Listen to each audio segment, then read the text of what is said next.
طبیعت بھی ٹھیک نہیں ہے، کاروبار بھی ٹھیک نہیں ہے، گھر میں بھی مزہ نہیں آ رہا، بچے بھی بڑا تنگ کرتے ہیں، سیٹ بھی میرا اچھا نہیں ہے. ارے بھائی ہم نے تو آپ کی پوچھ لی ٹھیک ہے، لیکن پوری لسٹ ہے ان کے پاس، شکر نہیں ہے زبان پر.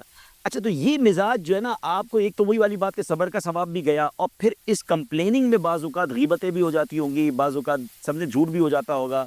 تو خاموش رہنا، اللہ کو بتائیں، کسی کو ہے نا، کسی کا احسان کیوں اٹھائیں، کسی کو حالات کیوں بتائیں. تو جہاں عرض کرنا ہے وہاں عرض کریں. اچھا پھر اسی طرح کے اور مزاج بھی ہوتے ہیں. کچھ لوگوں کی طنز کرنے کی عادت ہے، اب ادھر جب بھی بیٹھے ہوں گے کسی بات پہ طنز ہی کرنا ہے. کچھ لوگوں کی جناب عیب نکالنے کی عادت ہے، کچھ لوگوں کی تنقید کی عادت ہے. ہر چیز میں ان کو پرابلم ہی نظر آتا ہے، ان کو اچھا کچھ دکھتا ہی نہیں ہے. یقین کریں یہ لوگ، ان کو پتہ نہیں ہے کہ آہستہ آہستہ لوگ ان کے پاس بیٹھنا بھی نہیں چاہتے، بات کرنے کو بھی جی نہیں چاہتا، کہ انہوں نے جب بھی جانا ہے موڈ ہی خراب کر دینا ہے.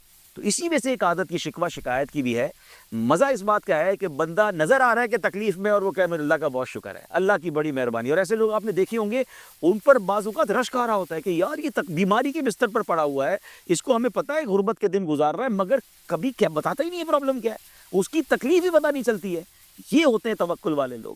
تو اللہ پاک ان کا صدقہ نصیب فرمائے. یعنی کئی بزرگان دین ایسے گزرے، اور آج بھی ایسے لوگ ماشاءاللہ موجود ہیں جو بڑے طوفان سے گزر جاتے ہیں، مگر ان کے گھر والوں کو بھی پتہ نہیں چلتا. ہر مصیبت سے بڑی مصیبت ہمارے آس پاس ہی موجود ہے، زیادہ دور جانے کی ضرورت نہیں ہے. جی بڑے پرابلمز ہمارے سامنے ہیں.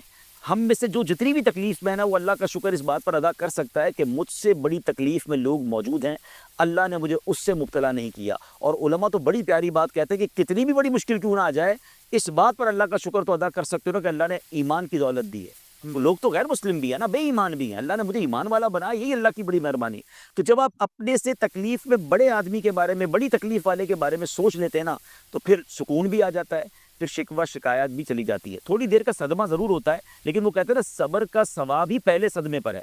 ہم پورے شہر کو بتا دیں اور اس کے بعد کہ جناب ہم تو صبر ہی کر رہے ہیں، تو اب آپ صبر نہیں کر رہے تھے تو آپ نے تو سب کو بتا دیا. اچھا جس کو بھی بتایا، نہ اس نے موبائل دلوا دیا، نہ وہ ٹانگ جوڑ بیٹھا، نہ میرے نقصان کو کور کیا، کسی نے کیا کچھ نہیں. ہو سکتا ہے دو تسلی کے بول مل گئے، مگر میرا ثواب چلا گیا.